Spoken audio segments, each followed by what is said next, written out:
the seeds are sown. Fingers tapping on a Ouija board. Broken silence like a shattered chord. Eerie hums in the dead of night. Well, that worked out pretty good. Yeah, for a change. Cool. Cool. Well, welcome everybody to a new Things Paranormal Talks. Yeah, Tonight we have a very special guest. Again, we keep having special guests. absolutely. All special. We do our best. Yeah, exactly. Yeah, We have Chris yeah, from True Hunting. absolutely. After I seen that episode, I thought that one I want. Yeah, Well, happy to be here. Very happy to be here. Can you introduce yourself and what do we know you from? I said it a little bit, but for the people who didn't watch it yet, which is stupid, they have to. Well, I was listening to the theme song and it said eerie hums dead of night. I'm like, perfect. Then it cut to us. I'm like, well played. Mhm. Yeah. So my name is Chris DiCesare. I'm what's commonly called an extreme haunting survivor. Uh, People recognize me from Sci-Fi School Spirits or Travel Channel, My Horror Story, but mostly the new recently released Netflix True Haunting Eerie Hall. Yeah. Which, like I said, if you didn't watch it, go watch it on Netflix. It's still on. Um, there were a lot of questions I wrote down. Thank God I wrote them down because I have a brain fart right now. It's the worst thing today. You're young yet, jeez. No, I don't feel young now. Trust me, it's not It's that your young age. anymore. It's your age. Getting there already. Um, the moment you entered Erie, we're gonna drop right in. The moment you entered Erie Hall to get to your room, was there a feeling you had when you walked in already, or did it develop later? It developed later. Geneseo is a beautiful town. It's a small college town. Everything revolves around the university. There brick walls with ivy coming down the walls, small town stores, stationery stores, florists, sub shops for hoagies and heroes, music stores. It's like going back in time to the 1950s. I love that people were kind. They said hello on the streets. There was a sense of welcomeness. And when you looked from the main street or the college out west to the horizon, it dropped down like a plateau, just dropped straight across. You saw for miles and miles. And as the sun went down, the sky turned pink and orange and beautiful colors. And then the lights would pop up, boom, boom, boom, and the horizon of little towns and cities. It was the most beautiful place I'd ever seen. And the concept of a haunting never occurred to me. It seemed like it was just too safe, too wonderful, too magnificent a place to go. And I was happy to be there. I went and toured a few colleges. I was actually given full scholarships to other colleges, but I chose Geneseo with a half scholarship because I wanted to be there. Is that beautiful? Yeah, it Yeah, is beautiful, even in definitely. the area for running like Yes. you did. Yeah, it's you can run anywhere. You can run in the streets of a city, in the forest, any place you want. But it's really nice if you have a small community with sidewalks. You don't have to hit by the cars, right? It's nice, and the senior exchanges around. So you go from maybe some home to some businesses to fields. It was. I remember I used to run 8, 9, 10 miles a day just to run. It's just so beautiful out there, and I can't overstate how beautiful it was. In fact, in the chat, I see Vince Devereaux saying Geneseo is beautiful. Actually, that gentleman right there lives in California in the U.S., and he is one of the principal photographers for my book. And he went with me to Geneseo and began to digitally record many of the places that things occurred in, and also the flora and the fauna, as they say. Just thank you, Vince, for being here. I appreciate it. Thank you for your work in the book. Yeah, Yeah, cool. absolutely. And one remark, the casting of those 4 episodes, perfect. Oh, thank you. It's nothing to do with that. I was very lucky. And the way it works is Netflix had this idea. James Wan said to Netflix, and James Wan is very well known and has lots of pull in the industry, right? So he said, Yep. I think that sometimes these ghost movies are just a joke. People laugh at them. They just go to have popcorn and don't really pay attention for a jump scare. But he said, I really believe there are some experiences out there that are real, that people have experienced. We can actually go back to the roots, go away from all the special effects and say what really happens to someone's mind and their relationships. And so he asked Netflix to find a production company that could possibly be, effective at trying to go from a moment in time and bringing it to the people out there watching on Netflix. And they chose a studio called Raw Studios, All Three Media in the UK. And they had done the Meghan and Harry biopic, Vatican Girl, the documentary, Woodstock '99, Gold Rush, Race for the White House, a very respectable, very impressive company. And so they set about trying to wade through the thousands of hauntings that are reported across the globe. And after about 6 months, they had 3 or 4. They thought these seem like there's something to them.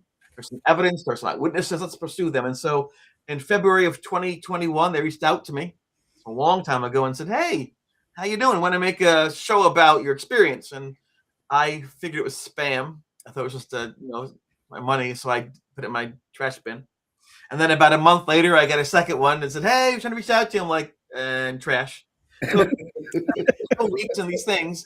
I spoke with John Zaffis, the haunted collector from Sci-Fi years ago, and friend of Brian Cano, and I said, "Hey, John, you've been around for a while. This company goes, oh, they're great. They do amazing things. That's the shit." I'm like, ooh. So I'm back in my trash bin.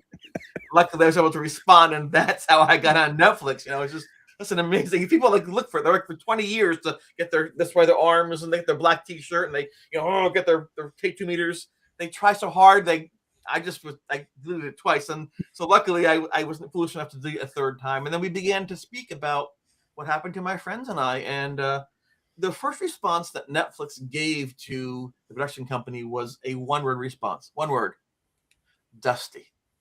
They thought, wait, this happened. This is a poor choice. This happened 40 years ago. It's all white guys. No one's gonna. It's not contemporary. It's not progressive. We don't usually do this.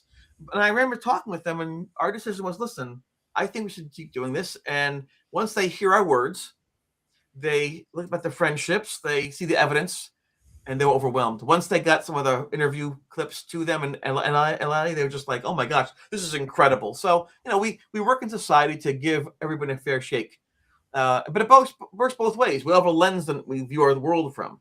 We have to be very careful, I think, as people, not to exclude somebody because of how they look, how they sound, what they think, where they live.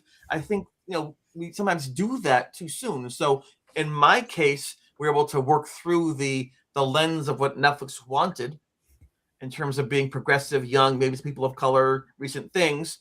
And they said, you know what, this is great, make the investment. And I think everyone's happy they did. Absolutely. Cool. Everyone should watch. Yeah, definitely. I keep saying that. I really love that series. Yeah. It did very well. It was number one in the UK. It was number 2 in the US, and we couldn't top that Ed Gein, the guy who wore the skin of that lady. They were number 1 in the US. We couldn't knock him out number 1 as hard as we tried, but they wanted a top 10 production, and guess what? Number 2 and number 1 that's pretty good.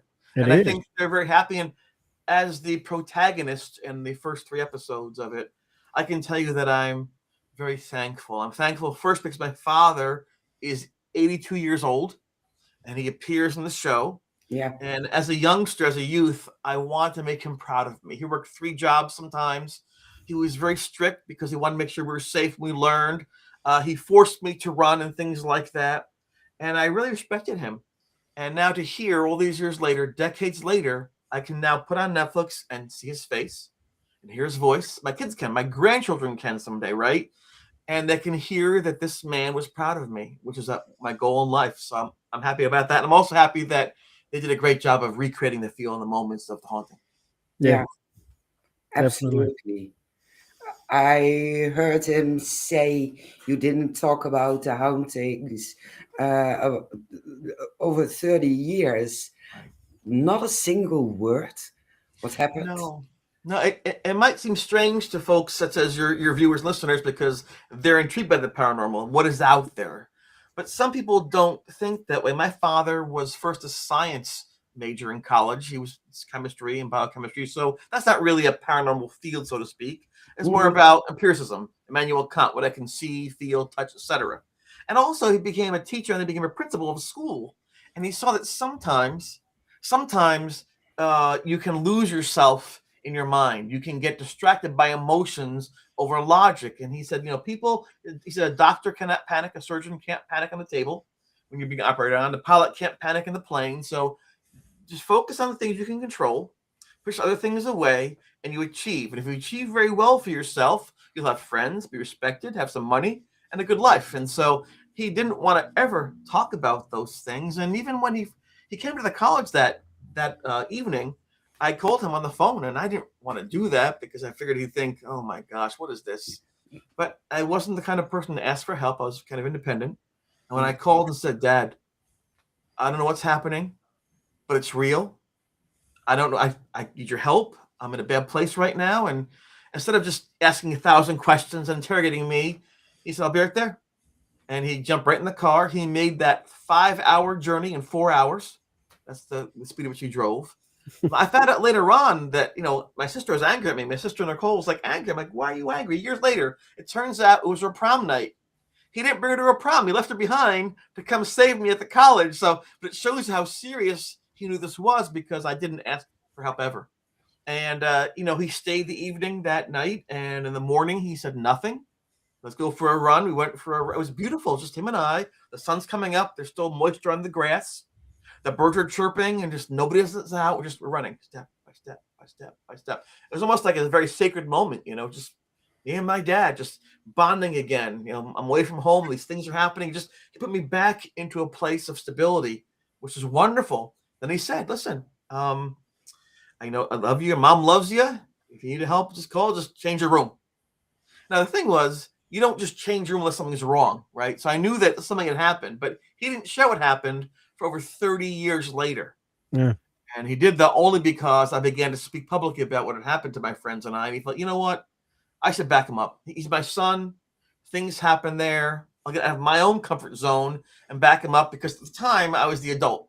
These are like teenagers and things, 18, 19, whatever. But I was the adult. I was educated. I wasn't involved in all the hysteria. So he felt by adding his 2 cents to the equation, it would help. And I think that it did.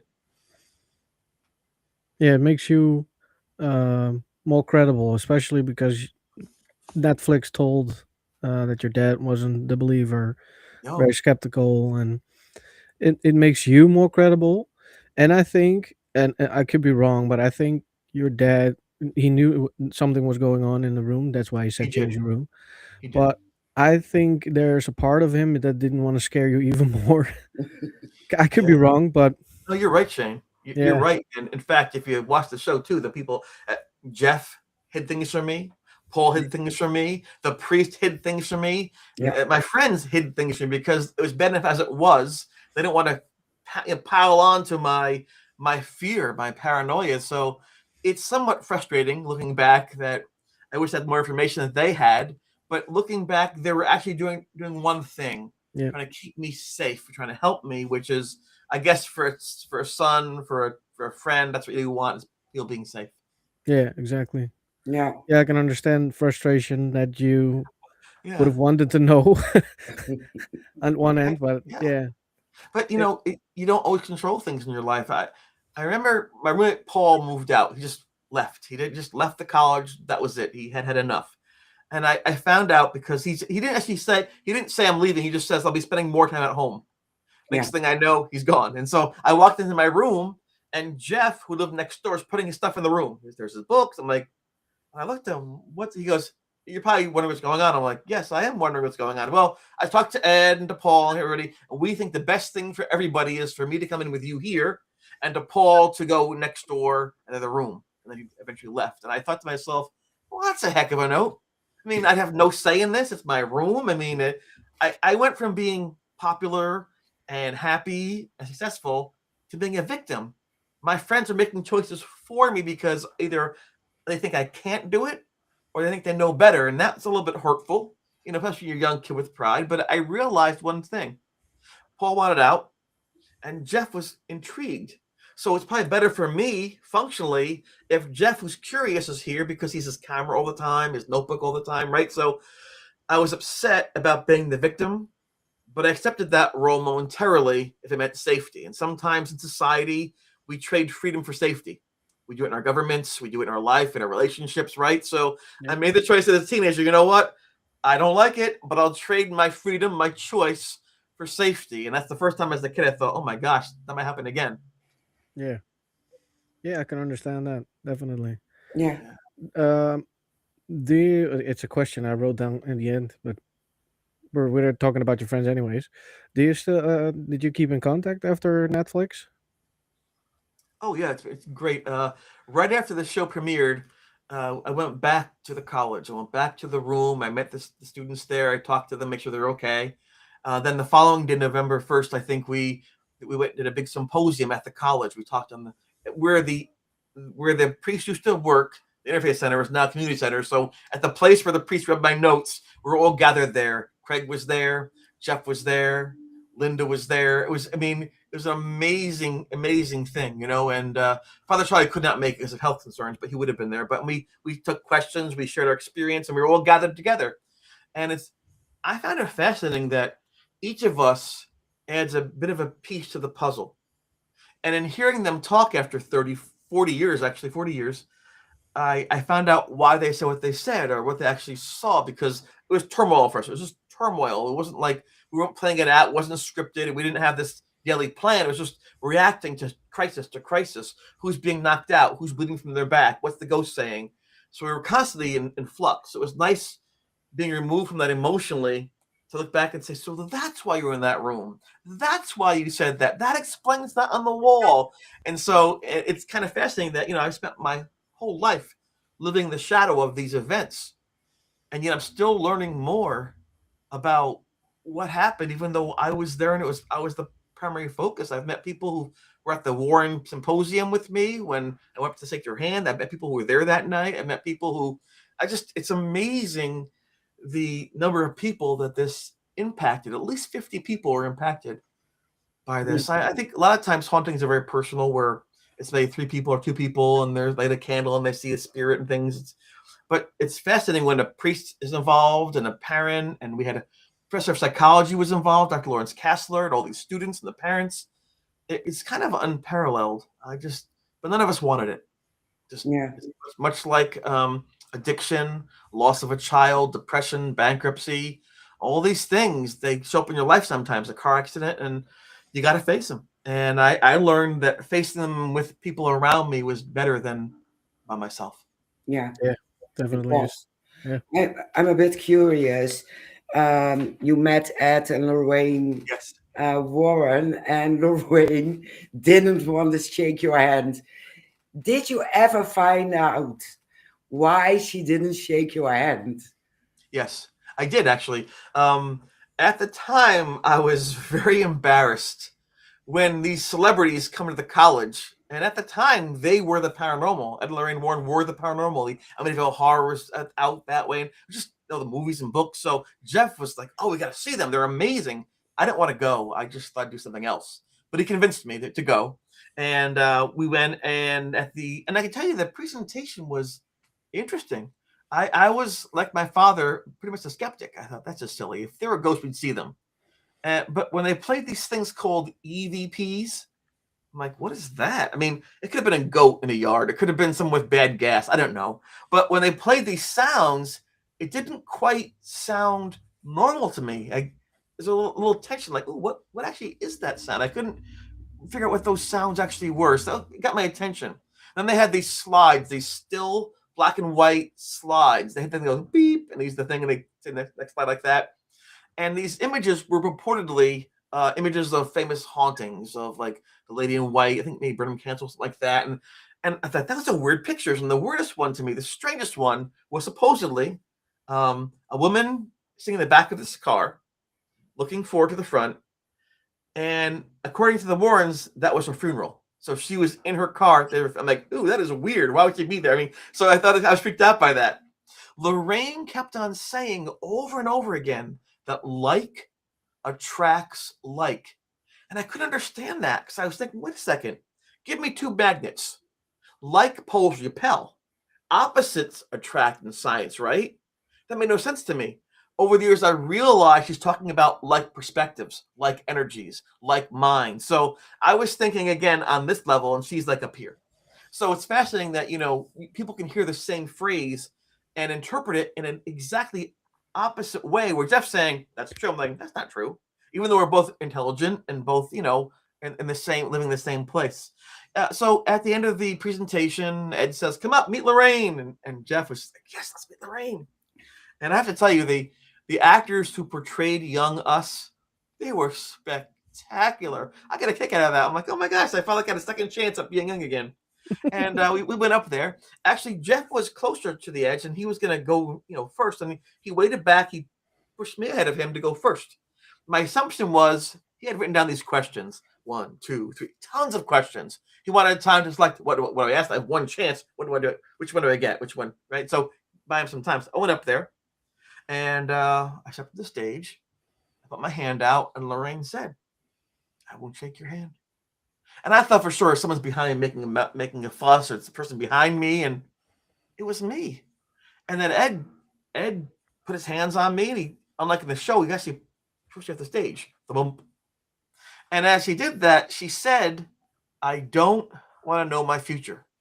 I had no idea what that meant, but they were going to be going to around the campus of the college and do a investigation to see if there's an activity. And I didn't go because I was embarrassed and I was angry. And Jeff wanted to go severely, but he said, I'll go back with you. And that evening, right after the symposium, we went back to C2D1. That's the room. It was the C building, second floor, D quad, first room. C2D1 haunting. That was the room I was in Erie Hall. And Erie Hall is like Lake Erie. People think, you made that up. No, it's Erie Hall for the Great Lake, like Lake Erie, Lake Superior. That's what it's supposed to be. They put extra E on there because that's what it really was. Anyway, so and Jeff asked, well, what happened? I'm like, I don't know. Did you make a face? He said, this is my face. That's how I look. No. I mean, are you sensitive? Yes, so just he felt that she must have known something. And but it wasn't until 27 years later, maybe 28 years later, I was at an event. I just was on the sci-fi show, and I was at an event, and a very pretty woman came up, very well, carries a very dignity and style, and said, "Hi." She said, "Are you the ghost boy?" I'm like, "Yeah. Your name's Chris, right?" I'm like, "I'm Chris. I'm the ghost boy." Yes. He goes, "My mom loves you." I'm like, "Oh, it's so nice. Who's your mom?" Lorraine Warren. I'm like, I'm like, yo, that's so nice of you, but I think she means somebody else. Must be some other Chris she thinks is me, because no, I know the whole story. She said, I know, I was there. Now, their daughter Judy didn't really like talking about the paranormal. Still doesn't like talking about it. But her parents would go on these tours around the colleges from the Northeast. They go to New York, Pennsylvania, Massachusetts, and she would accompany them. And sometimes she'd stay in a hotel. Sometimes she'd be in the car waiting for them. She would do word searches and crossword puzzles. In the meantime, her mom came back to the car that night and said, oh my God, there's this blonde-haired kid. His aura was just huge. It was so vibrant and so powerful, it blocked me. I couldn't read the room. They're being paid to entertain. They're being paid to interact. And she said, when I walked up on the steps, I was told that I blocked everything. And she was afraid I'd read her instead backwards. She didn't want that. So Ed, to save the show, not to hurt me, pushed me off the stage so they can get back on with what they normally do, their routine. So that's actually what happened. And her daughter said she held me in high regard. Her daughter, like Lorraine, loved animals. Lorraine loved her roosters and things. And her daughter still to this day makes bracelets that you can get. And the funds from the bracelets go to non-animal shelters, adoption centers, and things. And one of the things that I was given by Judy was the statue from her dad's library, from Ed Warren's library. It's a bookend from Spain. Oh, I went to cool. Europe. So that's a gift I have. So this is a nice artifact that I have, from the Warrens. I had a chance to meet her 4 years before she passed away, 3.5 years before she passed away. But as the day drew nearer, Judy mentioned to me, listen, she has dementia pretty bad. She might not recognize you. She might. I'm not sure. She has good days. She has bad days. And I thought, you know what? I don't want to go a second time and startle her. The first time it was not good for her. It startled her, put her in a bad place, even though she didn't resent that. The last thing I want to do is bookend it in the same way, like, oh no, what's this? And so selfishly, I want to go because it'd be cool to actually close that officially and shake her hand or hug her. But I think the nicer part of my personality, the kind person, the person who wants to be a good teacher to the students, wants to be a good friend. I said, well, I don't want to scare her, so I opted out of that the chance to be with her. But as much as that pains me to say, I still think it's probably the best choice for her. And that's, if I'm being honest, I want that for her, because she inspired a lot of people. Yeah, Yeah. she did. Fair Definitely. enough. Yeah, definitely fair enough. And I Yeah. can understand your reason. Yeah, I try to But be good. People help me yeah, throughout this whole thing, so I try to give back as best I can. It's hard sometimes to always be good, but I try. yeah, well, like I said, everything happens for a reason, and it's probably a good reason why you didn't go. Yeah. I Absolutely. think it would be a history repeating itself. Yeah, when they were on the stage, Ed and Lorraine, and Ed was like, "Ladies and gentlemen," he had a like a carnival barker, big Yeah, voice, yeah. and she was like Elvis Presley, female style. Dun, dun, dun, dun, dun, dun. It was a great show. And I remember I said to Jeff, I turned to Jeff early and I said, I could never do that in a million years. I could never get in front of people to talk about ghosts in a million years. And that's what I do. So 25 years later, I was back on that stage the first time talking about ghosts. So, like you said, Shane, it's just the cycle, I guess. Yeah. Yeah. Absolutely. We have a quick question by Phil. Was there dramatic license taken with the script as opposite of the real events? Yeah, I think that's probably one of the most popular and meaningful questions to ask because you're not there when they make it, right? You don't know because they say based on a true story. It turns out like there's one thing the same, everything else is false, right? For Yeah. views or for get their sponsorships in. I didn't have any say with the sci-fi show or Travel Channel show. They took great liberties on that. They had sponsors, they did demographics, and so I didn't know yet that I was supposed to push back. I thought they would keep to the facts as things were. I learned otherwise pretty quickly that the producers have their idea. You're a prop. They sometimes pay you money, sometimes they don't pay you money. You get a boost in your book sales, but they control the narrative. And so this time I was speaking to my children. I said, look, um, this is going to be seen by 10 million people around the globe. I will never have this outreach again. You go to a convention, maybe there's 50 people that you talk to, right? And you sell maybe a 500, 600 books. But to have your name out there to millions around the globe will never happen again. The fear I had, though, was being misquoted, misunderstood. I always tell people when you can tell the truth. Lies are hard things to build off of. You have to remember the lie, who they told the lie to, what the lie means. And once your credibility is gone, you can't get it back. Well, he lied. And in a field with the paranormal where credibility is hard to get, and people just they want to see you're legitimate, the worst thing I could do is a lie for profit or fame. That happens a lot, right? People they get their chance and all of a sudden they change every fact to be on 15 minutes from that show. Like Yeah. at this stage of my life, I didn't want that, and I fought very hard first to express the truth as I experienced it. And so what I did was, as they're making this show for years, I'm writing this book. I read the book, and I kept sending the chapters to them so they could read the chapters as they scripted the show because every show, even every like live action show, is always scripted. They can't take the chance that nothing goes right. It's a huge investment, especially with James Wan involved and Netflix. They're spending millions of dollars, so they're not going to. Whoops. Even though I spent at least 40 hours in interviews before the filming, even though I sent 400 pages of text, even though Jeff sent over 300 photographs, even though we all talked to them, when it went from London to LA, where Netflix headquarters, they have commissioners there, they began putting it into their cookie cutter thing. Whoop, whoop, whoop. I didn't know this. I'm preparing. I'm trying to lose some weight so I look better on TV, making sure I stay calm, and so when you start to film, which is actually 2.5 years after we began talking to them, so it's a long process. The first day of filming for me, of interviewing, was very difficult. They had me answering questions that made no sense. Why are you asking that question if I don't understand?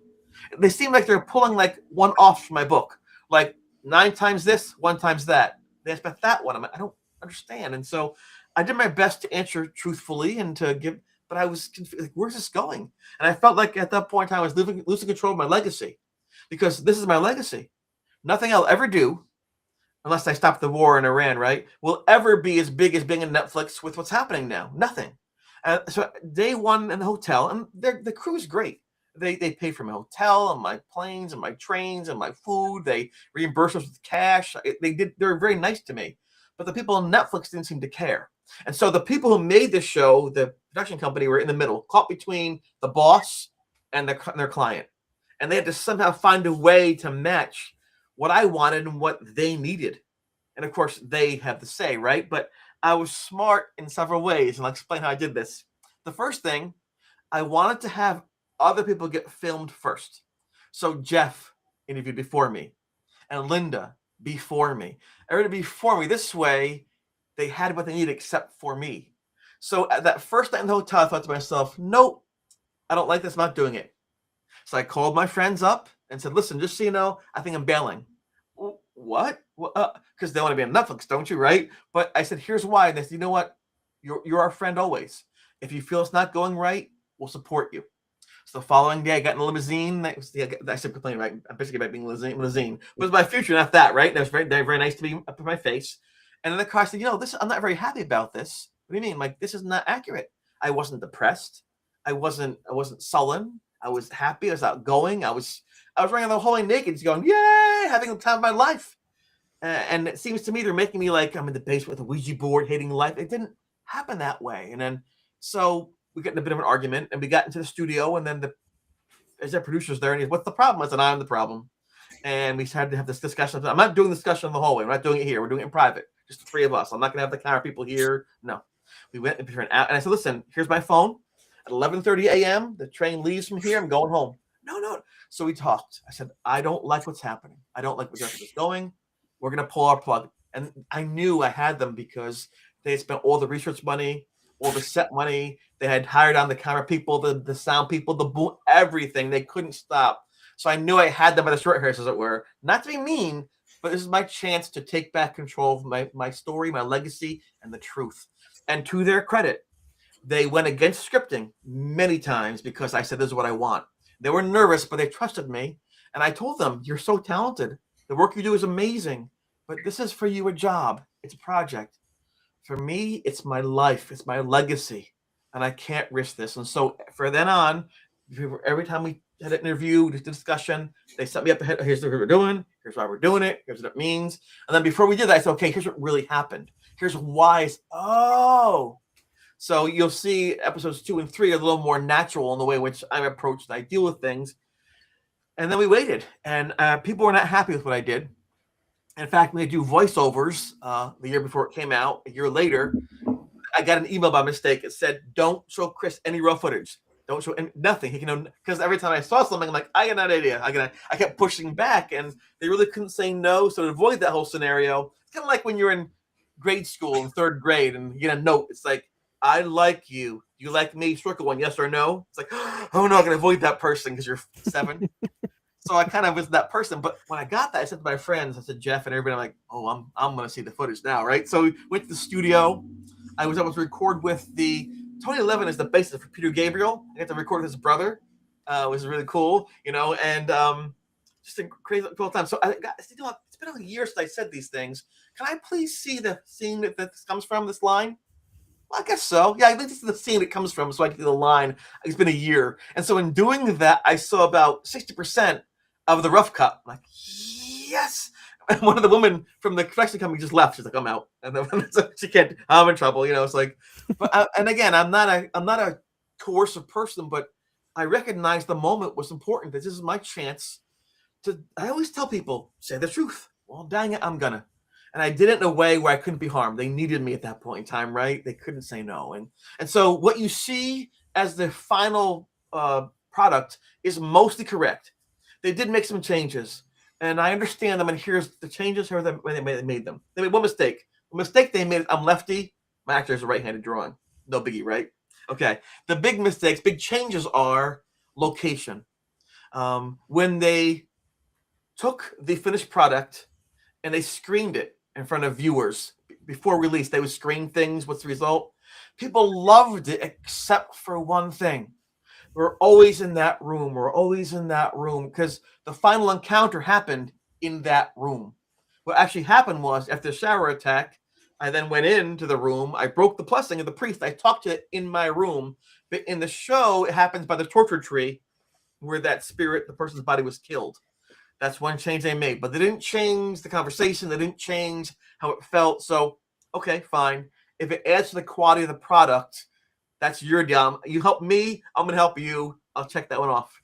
The other thing that was not accurate were some of the dates because they only had, I think, 4 months to shoot the entire project, which is a long time to pay people's salaries for 4 months for that specialized servicing. They had to rent hotels, move the equipment, rent studios. The outdoor scenes were done in a period of, like, I think, like 10 or 11 days in the fall. Now, the haunting actually took place in the winter, in February to April. But they filmed everything. They couldn't bring the crew back 6 months later. They have other projects they're working on. They're working on things for Hulu and things, that window. So they had to put the dates on the show to match the foliage that they filmed when they had the young me running through the woods and things like that. So the major changes, the most critical change was the location of the final encounter is wrong. It was in the dorm room and not actually in the forest. The secondary thing that was not correct was that the dates were a bit off, but they picked dates that are important to people. They picked like Linda's birthday and Jeff's this, so they try to make them at least meaningful dates. But the date doesn't make a change in the meaning of it, And I have to tell you, it's really good in terms of how I felt and what we went through. And they used some of the photographs that Jeff took, and I'm very happy. So I hope that answers your question, Dog Man. Because we fought very hard. I know people can't always do that, but I saw my moment and I took it. So people can watch that and know that it is mostly accurate and that it is true to the experience. There's one other difference too, and I'll put it out there too. You don't know unless you were there. They could not film in the actual Erie Hall in that room. They purchased it, they rented it out for that time period, but the college was doing renovations on the water system. So you heard was jackhammers, truck, beep, beep. They could not create a area where it was soundproof. They couldn't do it, and they couldn't have those sounds for a scene at 3 a.m. That wouldn't be realistic. So they had to shift last second. Netflix has money and resources, but you can't control the world, right? They had to shift about 20 miles up the road to RIT in Rochester. So that's where everything was filmed there. And so people who go to Geneseo says, that's not quite Erie Hall as I remembered it, because it wasn't, but they intended to. Yeah. So. Yeah. Well, they did a great job. Yeah, I thought so too. Yeah, definitely. Was there, going back to the haunting itself, was there a moment you thought you might be pranked by your friends or something? Yeah, that's what I thought for the longest time. I didn't listen. I had lived for 18 years. It's not a lifetime, but it's long enough to know that people do dumb things.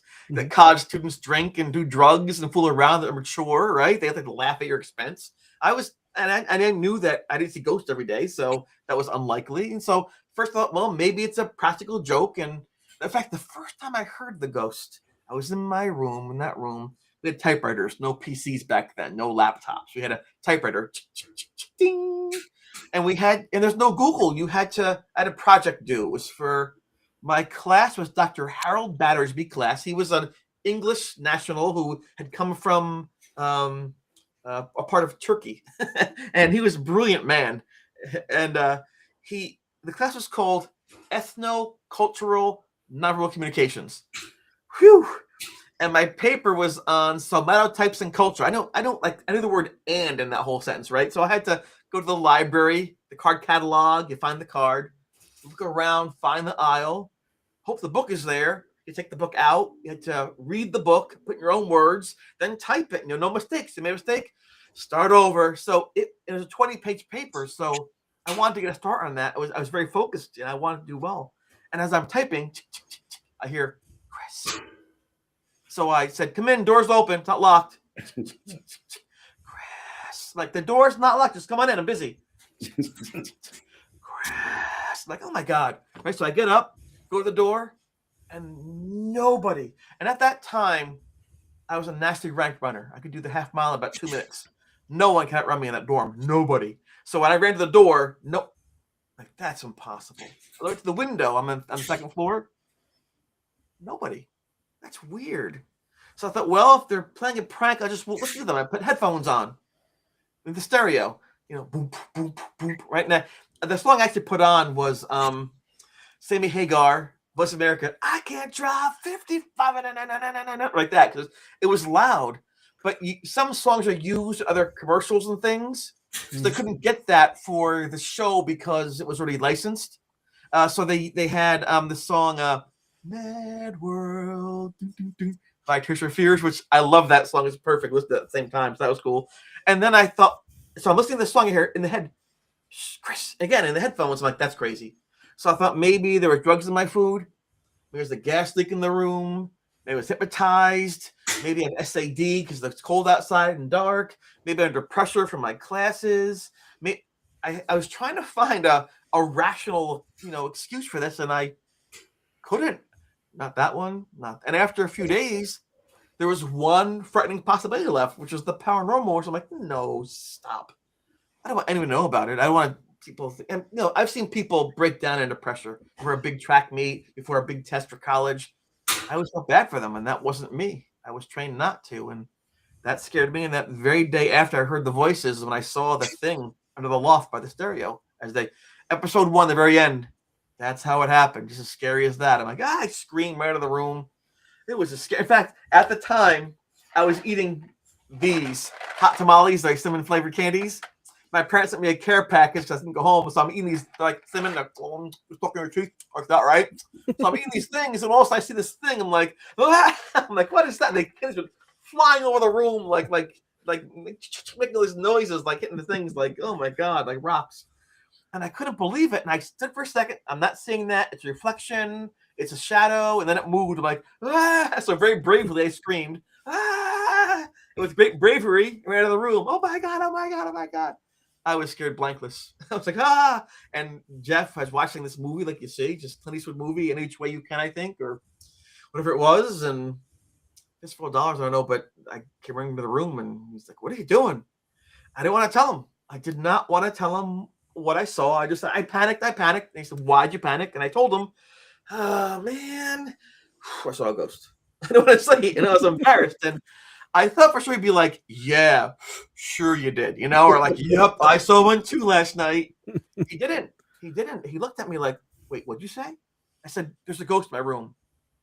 And instead of being panicked or horrified, he looked like happy. Like, you don't understand, Jeff. It's not Casper. La, la, la. I mean, it's a thing. It's dead. It's scary. He didn't say anything. He got a camera. He got his notebook. He had a little vest, army vest on. He's like, I didn't know Jeff all that well before the haunting took place. I knew he was a very smart person. Growing up, he watched shows like In Search Of. That's incredible. And he always hoped there was something out there, not just punch the clock. You eat, you sleep, you die. And as he got older, he thought, that's a fairy tale. That's not true. And then so you get up on maybe these things being possible. And then this kid from next door comes running over. There's a ghost. And he seemed to have a purpose now, to be there, to make it all worth it to him. And he jumped headfirst into the investigation of what this might be. He also thought maybe I'm just overreacting, or maybe I'm just playing a joke on him. But soon enough, he began to see all the evidence of what was going on and the effects in the room. And so that's how that happened. Yeah. Yeah, that was a very intense scene. Yeah. In fact, that's what happened. I had actually, for a couple seconds, fallen asleep, which thank God, because I could never sleep in that room. And then Paul said, "Chris, wake up." I'm like, "Oh, I'm sleeping." "Wake up." I'm like, "What?" He goes, "There's somebody in the room." I'm like, "What? There's somebody in the room?" I'm like, "Go to sleep." "No, I'm telling you, go check it out." I'm like, "Why I gotta check it out for?" He's your side of the room. I'm like, so I went down the loft, got my flashlight, looked around. I didn't say anything. I said to him, "I'm gonna beat your ass now. Come on, beat your ass." Because he woke me up, right? And then as I turned to go up to maybe hit him, just playfully, there's the ghost. I'm like, ah! So I ran to the covers and dropped the flashlight. And he's like, "What? What happened?" All of a sudden he sees this thing up. He's like, ah! And that's exactly what happened, just like that. And he didn't believe in religion. I don't think he believed in God or anything like that, or spirits. But he's the one that said, "You need a priest to go to a church." So for an atheist to say that, you knew something. I knew something was going on. We didn't like this stuff, and we kept on experiencing it. So, it's just, I think that makes things compelling too. Not fun for us, but compelling. Yeah, Mhm. definitely. Because there was a point when it started attacking your friends Yeah. and you blamed yourself for it? Well, I did because, well, first it only focused on me. It would be in my room. It would like touch these bony fingers on my feet, like, ice cold. So I put my feet inside the covers, you know. Then it would look at me at night. I wake up, his face is right there, breathing my breath. My face being numb. I'd scream, right out of the room, you know. It was Chris, Chris, Chris. I had the room blessed. Paul said, let's go. Paul and I took Jeff's notes up to Father Charlie. He believed us. He came down, he blessed the room, and that made the ghost angry. Because the ghost, for whatever reason, respected the blessing. The ghost respected it, either because of the holy oil or the prayers, or the ghost seemed to know this was a priest. The ghost seemed to understand this person was the person trained in the word of God. I don't know. I didn't really talk to the ghost that much early on. I ran from it, threw things at it, but it respected it. So I was so lucky. I'm like, yes, it's over. But the thing was smarter than me. It began to attack my friends. So it attacks Linda. Chris, come help. It attacks Beth. Come help. Judy, help. So in other words, I can't get you that way, but guess what? I'll bring you to me. And I felt terrible because I kept myself safe, not knowing it would affect my friend's safety. And then I felt really bad about that. And even though I've been attacked myself worse than they have been attacked, there's something about friendship or family. You know, I had two sisters growing up, and I tease them sometimes, you know, you're dumb, you're dumb, you're dumb. But if people barred them at school, I'd say, leave her alone, or you got me, I'll take care of you. I protected her. So same thing with friends. Don't look, I'm scared to death, but leave my friends alone. You want me, not them. Stop. I was becoming angry at the thing, saying, stop it. And when you saw the pictures of Linda being held down in her bed, and I reached out to see if I can feel, I felt this energy and things. There's a smoke around her, the mist. I said, listen, you don't want her. You want me. You know that. Leave her alone. If you leave her alone, I promise I'll talk to you. Not now, not here, but on my own terms. I give you my word, I will talk to you, but leave this girl alone. Then the mist went away. She sat up. Oh my God.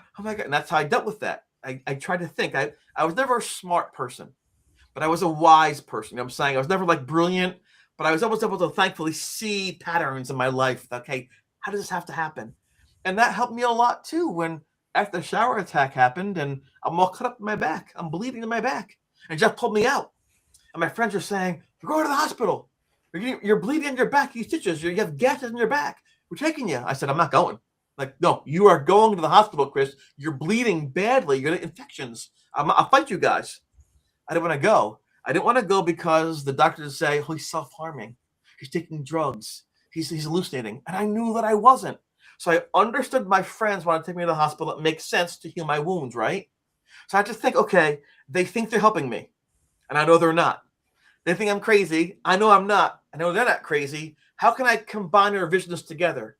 So I thought quick, okay. I said, guys, wait. Get some peroxide. Who's peroxide? Yeah, get bandages. Get some cotton swabs. So for 47 minutes, we had the old-fashioned clocks like this. Click, click. No digital clocks back then, right? I watched. It was peroxide, cotton swab, on the back, bandage. Peroxide, my whole back had these 3 lines of bandages, like boxes of bandages on my back. But guess what? They were happy. Peroxide kills the infection. The wounds covered up, wasn't bleeding anymore. I was happy. I was in the hospital. So again, it was my struggle was to how to combine visions because they're right. I'm bleeding. I have to be helped. I'm right. I can't go there. They'll put me in a jacket and the thing will get me. You know. So, but we just saw the same world in a different way. And so, luckily, again, I was wise enough or lucky enough to figure out how I can make their vision, their worldview, and mine come together at a critical point.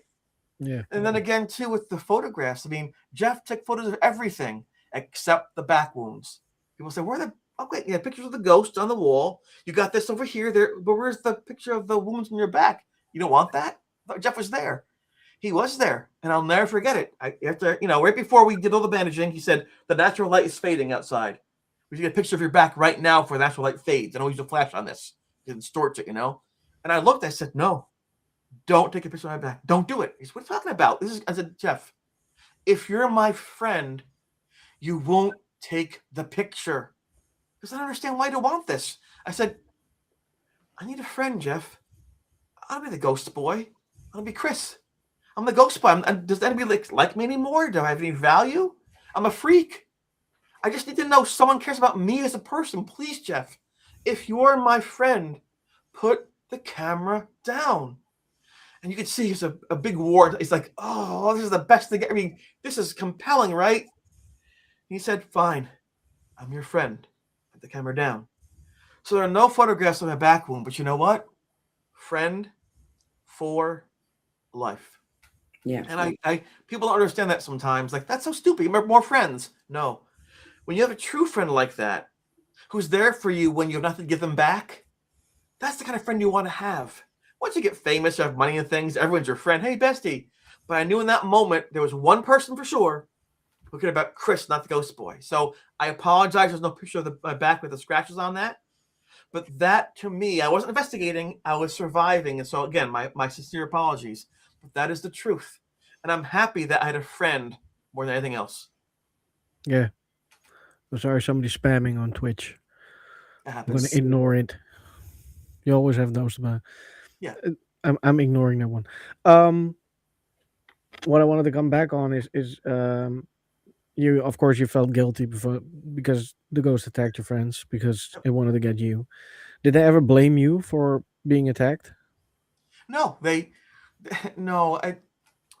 It's kind of like if you're playing on a team, soccer team, football team, baseball team, and the captain makes a call. It's the wrong call, and you lose the game. It wasn't that they were stupid. It wasn't that they were trying to hurt you. It's that they meant well, and that just doesn't go right sometimes, right? Things don't happen. So I think they viewed it as poor Chris. I think they felt bad for me. I felt bad for them, because they were actually trying to ease my pain with humor. They take me out to like ice cream and things like that, get me out of the room. And I think they felt bad that by trying to help me, they might have caused me more pain. And so I don't know how it happened. Maybe you're right, Shane, about things just working out the way they're supposed to. I had people around me who were just good people. We don't have the same sports teams, the same religions, the same politics. Doesn't matter. We knew that push comes to shove, as human beings, we're forever together. And that's a great gift. There's no guarantee that happens, but I think when like people go to war sometimes, or they go through a divorce, or kids with their parents get divorced, it's tough. You kind of bond as kids together, saying, "Let's stick together." I think we're like battle buddies, and I think that pain, that fear, that not knowing and trusting each other gave us a chance to bond beyond normal friendships. Where it was nice. We don't want things, money or sex or power of each other. We just wanted to be friends and help each other out, which is, I think, good for college kids, right? Young kids. Yeah.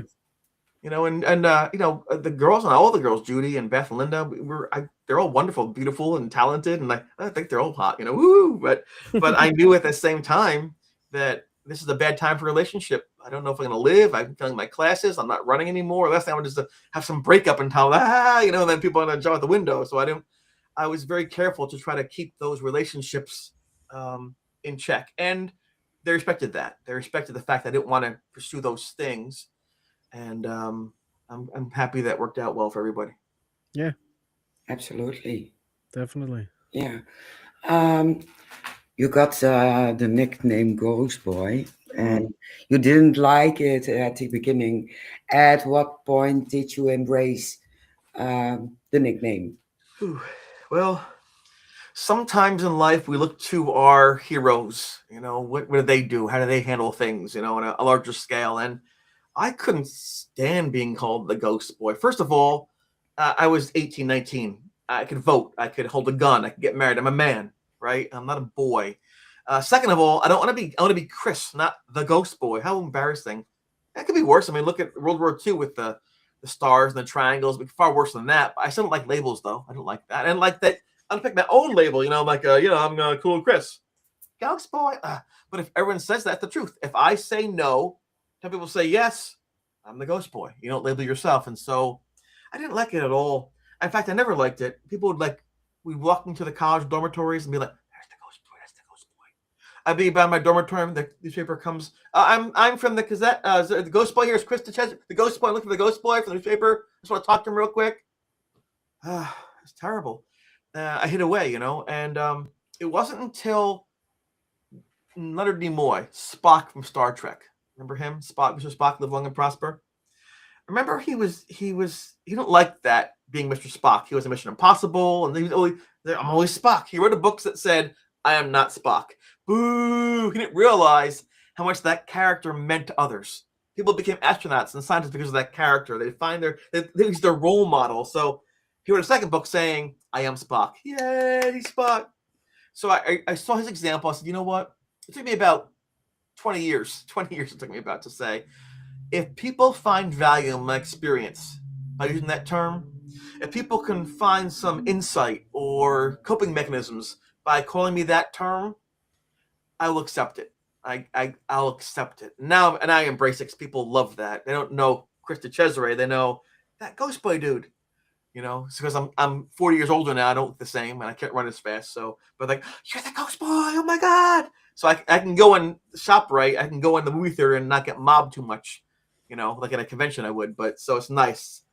So I don't know. I don't know what to say about that other than I'm thankful I'm alive. I've come to learn that even if you think you know things, you don't always know things, right? I don't like the Ghost Boy name. It worked out nicely. I told God I can't do this, and it seemed to have worked.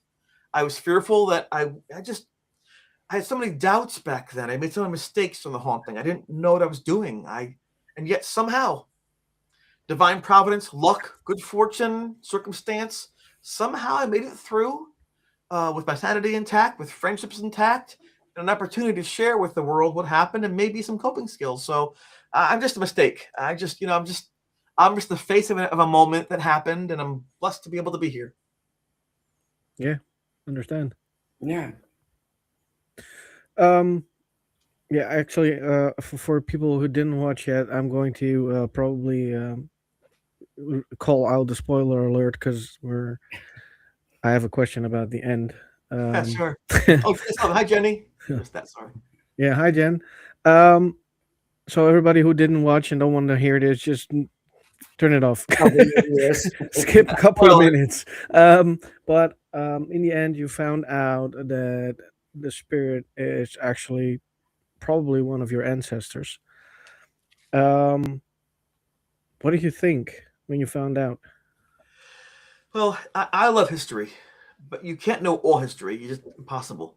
I didn't even know that the haunting would go back to a time period that was critical for the birth of the United States. At that point in time, the patriots in this country were fighting the loyalists and Great Britain and King George for control of the land, the 13 British colonies. The Native Americans were involved in that. In fact, the British told the Native Americans, look, you can keep your land. We just want you to help us beat the patriots because they're rising up against us. The patriots, who actually eventually won the war, didn't care about the Native Americans. They took their land anyway. So it's kind of interesting how, looking back, you don't know how things are going to turn out. In fact, it's a famous situation. They have stance about the expedition. It's a historical thing that happened. In any event, yeah. So it turns out I'd run by this tree several times a week. Yeah. I didn't really notice it because you ran 8 miles already. You're not looking at the scenery too much. You're just trying to get the big hill back to the college. But there's an eerie tree there. And it turns out that in 1779, a young patriot from Pennsylvania named Thomas Boyd was killed. And he was mutilated. His eyeballs were gouged out, intestines pulled out, and he's fastened to a tree. And it turns out that on my mother's side, her great, great, great, great, great, great uncle and grandfather were the ones that found his body and buried him. They found all the pieces of his body and put it into the ground and said in prayers and things like that. Now that's weird. We didn't know this until decades later. My mom retired from her job and was doing some genealogy and said, one day she called me and was like, did you know we had some relatives fought in 1700s? I'm like, that's cool, Mom. See you later. Go back a couple days later, guess they're up by your college, fighting by your college. Okay, I gotta go, Mom. Love you. Bye. Third phone call, and they found this guy who was all mutilated and they buried him. His name was Thomas something. That's when it hit. Jeff had asked early on in the haunting if I had to give this thing a name, what would I call it? Yeah. I said Tommy, which is short for Thomas. I said that because I had a parakeet named Tommy. That's all I can think of, right? I don't know. He asked Paul, and Paul said Tommy. Like, Tommy, can you hear me? He asked somebody else that said Tommy because Tommy knocker. So every person said Tommy for some reason. This thing's name was Tommy. So I always call the thing T. I wouldn't say the name Tommy because it would summon it toward me. So I said Howard's T, right? Like that. And I remember during the haunting, right after the shower attack for me, a couple days later, I saw this thing in the window. And he was out there in this tree, and he's like, his eyes are missing, bleeding out his face, and his guts are hanging out. I'm like, ew, this thing is evil. Why did he show me that? He's trying to torment my brain. He's trying to make me go crazy. So this thing is sick to show me that. It's like a demon. I thought, oh my God. The wounds described when I looked it up online, like 25 years later, were the wounds he had. Back to Jeff's notes. That's the move. He was trying to scare me. He was showing me who he was, what happened to him, but I'm too stupid, right? Not to understand that. Like, holy cow. And the final catch on that whole thing was that when I talked to him the very last time, I actually asked him, where are you from? It's not in the show. Where are you from? He said, I'm from, it's so crazy. I'm from Danville. And it turns out that Danville's in Pennsylvania. That's where the guy was from. So 30 some odd years later, we confirmed the name, the injuries, the location, like, holy cow. And to me, that was as crazy as anything else, is that this person knew my ancestors. And so maybe that's one of the reasons why he came at me, did that stuff to me. Maybe because he was killed, he didn't run fast enough. Maybe I was a fast runner. So he had my legs, he would escape his death. All these connections that just seem to be kind of fascinating. I ran the Montreal Marathon 4 times when I was a teenager. I was a good runner. He was marched as a prisoner of war in Montreal before he was killed the year before, same streets. So there's so many corollaries. He was born in Orange County, New York. So was I. I mean, look, 30 years later, we find out there's like 15 similarities between he and I. I'm like, oh my gosh, unbelievable. Yeah. And I can't get over that. And so there are some very talented people out there, mediums and psychics, who can glean things, who can communicate, who can listen and understand. But even the best communicator won't know everything. Even if we're face to face with our spouse, our best friend, our parents, we still misunderstand things face to face, right? That mistakes happen. So I always caution people who have the gift, just don't rush your answers, please.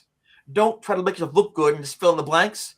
Just tell what you know. Share with them, because you might have the wrong idea, right? And so, because I was with this thing in this room for day after day, week after week, for months.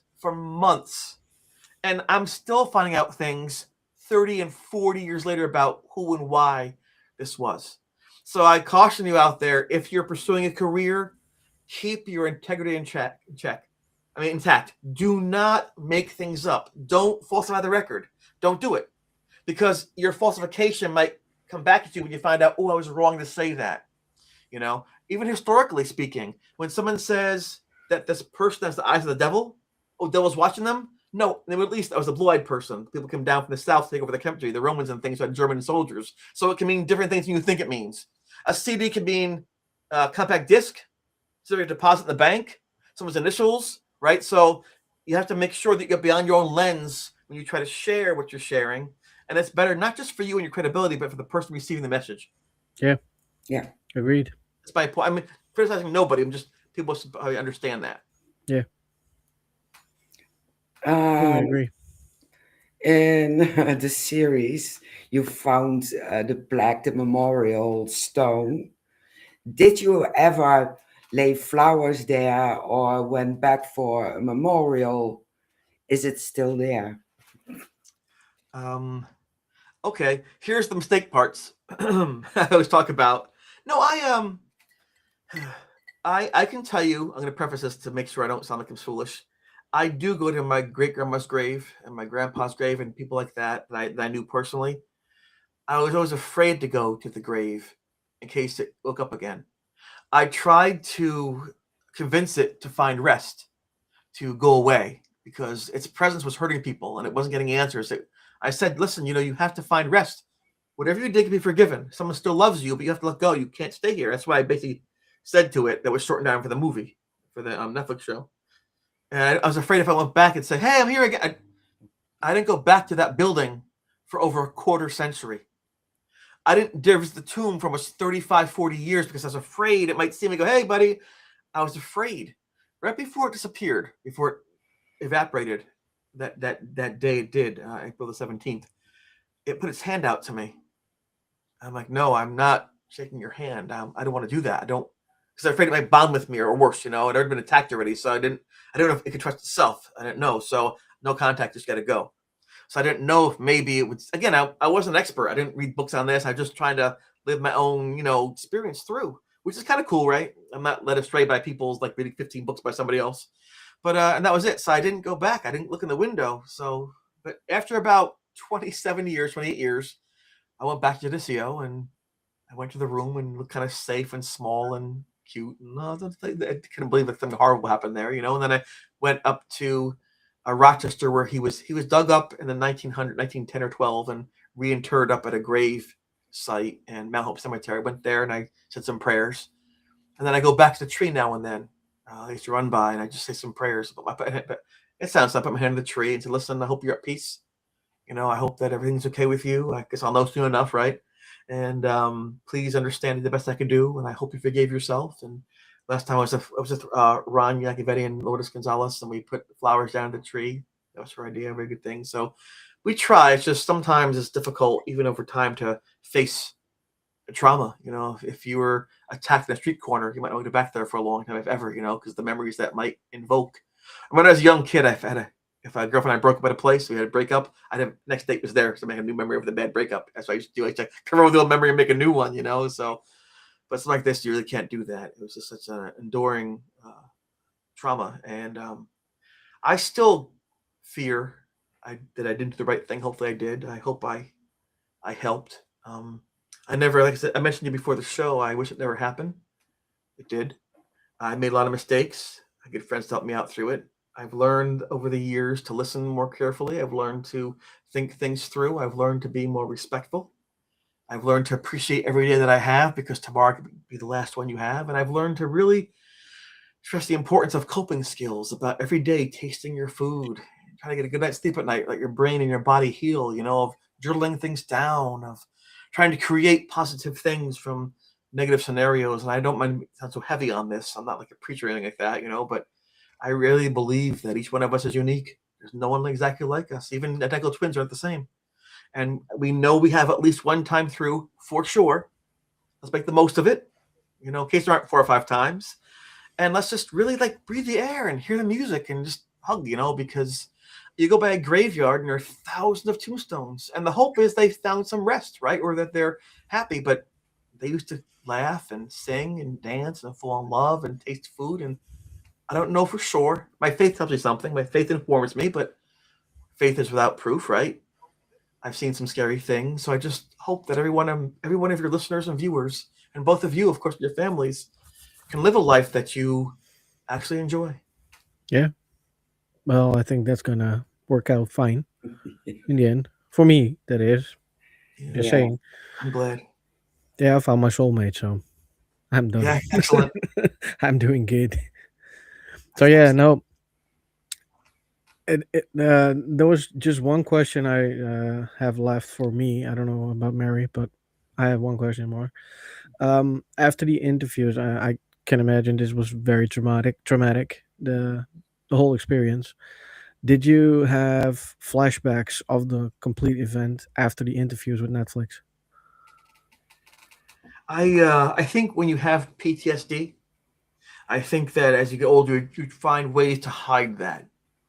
But everyone has like a nervous tick or something where they do things. So most people don't have any clue when I speak at conventions or I talk to people on the street, the trauma that was there. They think, "Oh, it's so cool! I saw you on TV," and I appreciate that. But the trauma is there. And at nighttime, whenever it's dark and I hear sounds or the branch on the window or things like that, I know it's a branch on the window.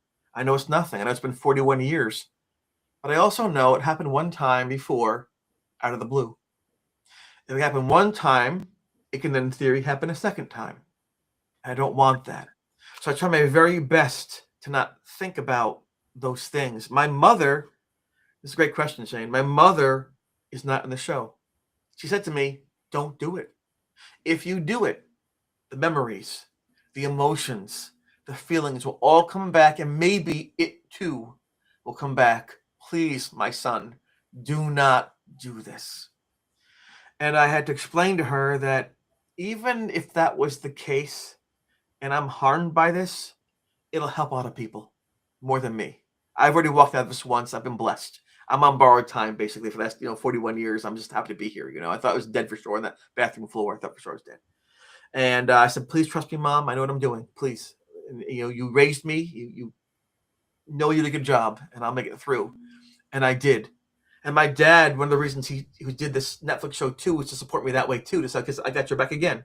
I'm doing this. And he told me for the first time off camera, he said to me, what happened? He said, I was in your room and around 2:30 in the morning. It's super cold in the room, and you were finally sleeping. And I saw my breath in the room. I thought, why is the window open? And it wasn't. So why is the heat off? The heat was on. I'm like, why am I seeing my breath if it's 65 degrees in the room and the windows are closed? It's so strange. And he said, I felt sick in my stomach. And then the closet was like just everything I experienced. So this happened in 1985, right? He was up in March 85. So he told me in April of 2023 for the first time in detail.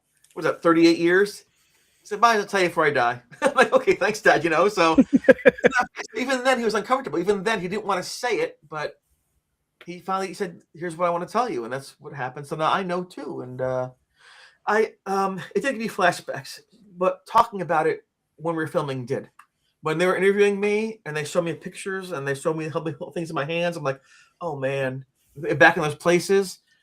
And early on when I first appeared, I went like this in the show, like this in the show, because here I am again. I'm going right back in those places. And I've been on the campus taking some still shots. So I was in the place with my friends gathered around who were there talking about it. It was like, oh my gosh, I'll get goosebumps, So yeah, it's I don't know. I'm sorry that I'm not a stronger person to say, piece of cake.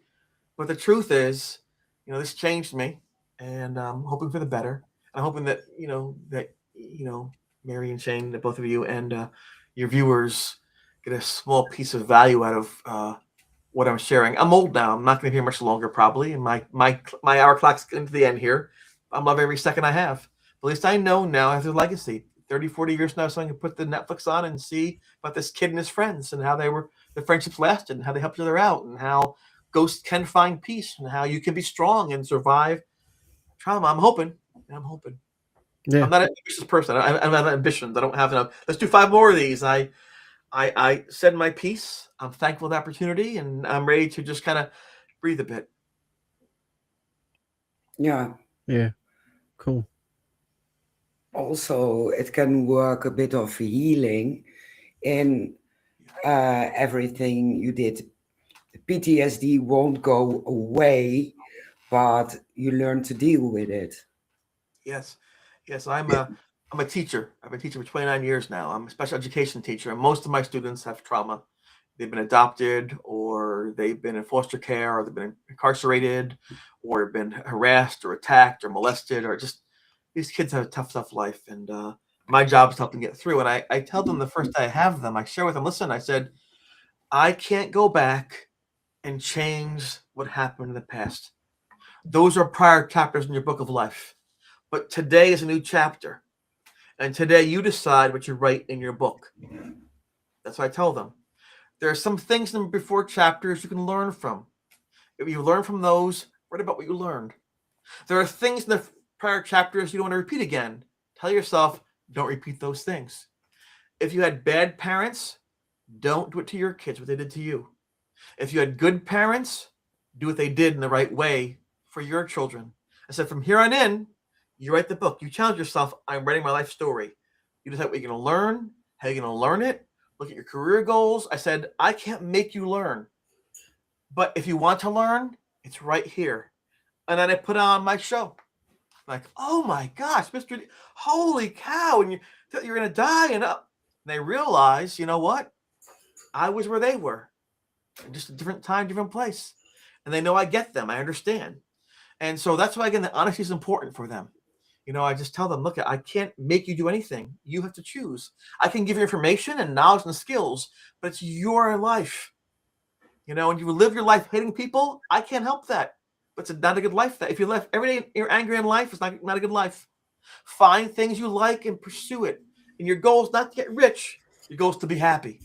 If you do what you love, you will get money. People will inspire by what you do. Don't begrudge yourself all this opportunity. I tell them, they told you, taste your food, taste it, slow down, eat it, taste it. I don't care if it's a waffle, slow it down.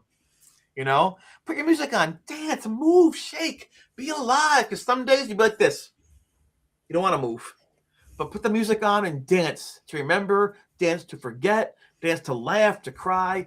I tell them, live your life. And so I think that's important, you know. So I'm really trying hard to take what I learned and apply it. And but the PTSD will never go away. But think how lucky I was. I had a good mom and a good dad. You know, my mom gave college to have me. How foolish is that? I'm lying in the bathroom floor thinking, oh, my poor mom.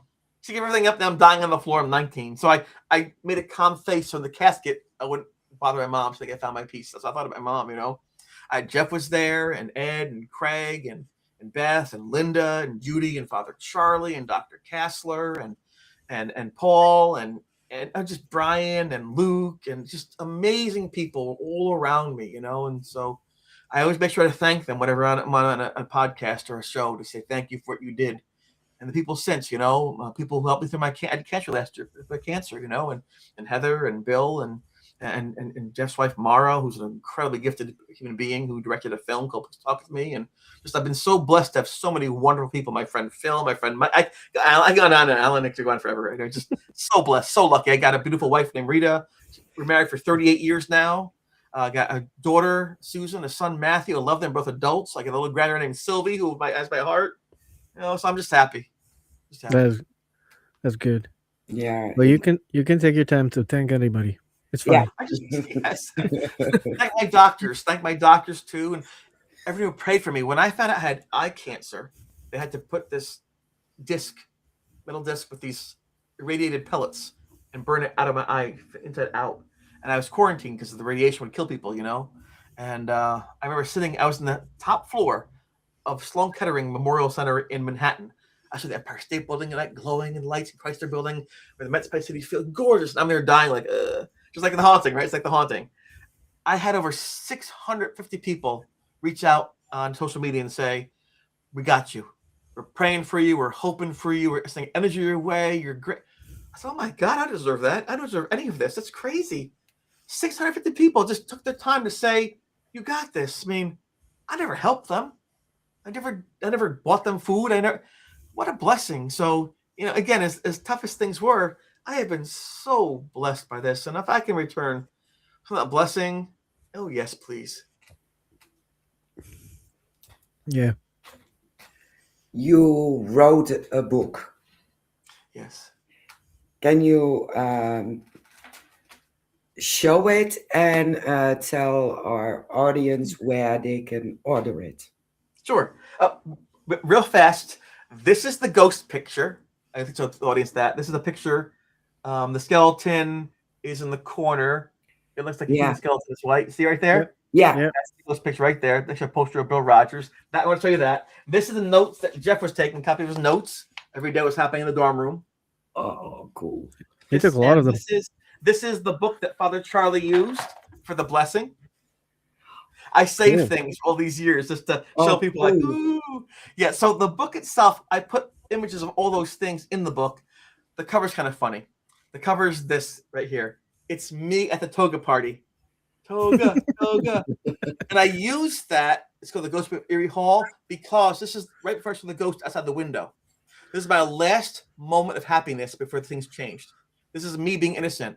Within 10, 15 minutes of this, my life changed. I start with this, and it ends, of course, with the end. So it's called Ghost of Erie Hall. The forward's done by Jeff Unger, Jeff from the TV show from Netflix, Eyes at the Campus. It's 400 pages. It's got all the notes and memories and photographs and timeline. So if you did like the show, this is a lot more detail. They used about 10% of this. And this goes into who we were, what we learned, a lot of the details. So if you're somebody who likes investigating hauntings, I put down every knock, every instance, every sound, every person's viewpoint, so you can see how we grew into the moments. And I think it's a pretty cool thing too. So I'm very proud of that. And if they can go to Amazon and get that, it's hardcover, it's softcover, it's Kindle, and also audiobook. But the Ghost Boy of Erie Hall. If they would like one of these, this is a cool bracelet. The sales of this bracelet, they're blessed by Father Charlie, so they're constructed by a gentleman out in California, and Father Charlie blessed each one, and they're for sale. And the proceeds go to help cancer victims and also Father Charlie's retirement. So it goes to a good cause. That's on CITA Ventures, CITA Ventures.com. That's there too. So I'm really trying to give back to people who helped me, people who've done a lot. The priest is still alive. He's very old now. He's a bit frail, but it's so cool to be able to thank him all these years later, And Yeah. who'd have thunk it, right? So it's I want to thank the actors who played us. Reese Yeah. Phillips, Mike Dorian, and McKenna Pickersgill, all the actors that Cooper Livy who played all of us. Who did it? They took time for their life to learn who we were, to watch videos of us, to talk like us, and act like us. The guy who plays me, Wyatt Dorian, was going to be a police officer. But he didn't really want to be a police officer. He said, I want to do something different. So he wanted to try out for the show as a backup dancer guy at the party. And the casting person said, you look a lot like that. How about you just, okay, I'll give it a shot. Amazing job. Now he's on Amazon, the boy spinoff Gen V. He's one of the heroes in Gen V. So an acting career, he's been music videos. So good on him, So I like to see that this helps other people as well. I need to thank Mark Lewis. I need to thank Kelly Nobe, Melissa McLean, Simon Mills. These are all people who, behind the scenes, work real hard to make this come to fruition. 1,000 people I can thank. 1,000 people. Stephen Hobey, everybody. It's always good to thank those people. They did a great job. My parents, my grandparents, the ghost, I suppose, right? So funny. We will put out the links afterwards on YouTube, and you will put it on Spotify. I will, definitely. Yeah. So we are at the end. Yes, we are. So Shane, it's your turn to wrap it. Again? No. Chris, thank you so much for coming on. This was very, very inspiring. My pleasure. I hope I was helpful. It definitely was, definitely. And it was a very amazing journey. Yeah. Traumatic journey, but a great story to tell. And I really hope that in the future, the PTSD will be a little bit less for you. Lowercase. Yeah, that would be cool. And you're an amazing guy to talk to. Absolutely. Yeah, definitely. Everybody, thank Mary. Thank Mary because she got me on here. She's reached out. Yeah, she's good. She can do that way too. She says this one is coming on the show. He doesn't know it yet, but he will be on the show. And I'm like, how do you plan on doing that? She gets it done. I don't know how she does. So thank you, Mary. Viewers, thank you so much for watching. We will be back upcoming Wednesday. I have no clue. Yeah, the 15th, and Okay. we will have Dr. Kelly Schutz in the show. Yeah. Black Eyed Kids. And we will be back at Saturday as well, because then we have a show as well. So we Yeah. have 2 this week. Wow. Yeah. Thank you much. I appreciate having me on. Thank you, Chris, so much. Thank you. Hope to talk soon again. Yes. As always, we're going to end with a little bit of music, and I'm going to click everybody in the back. And Chris, if you have time to stay a little, we can talk a little bit further. If you don't have time, that's fine as well. Everybody, thank you so much for listening and watching, and we will see you next week. Bye. Bye.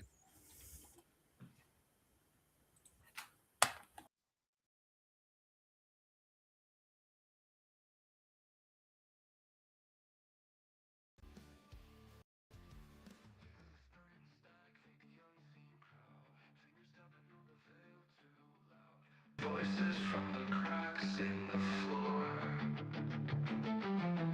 Shadows bending where light won't go. Chasing truth in a haunted show. Are they real or something more?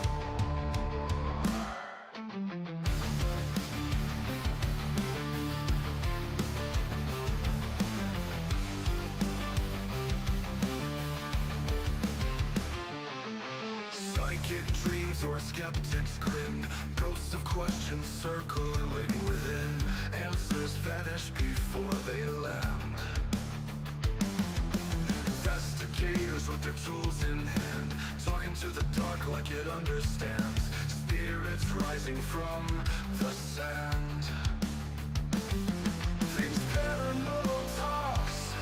behind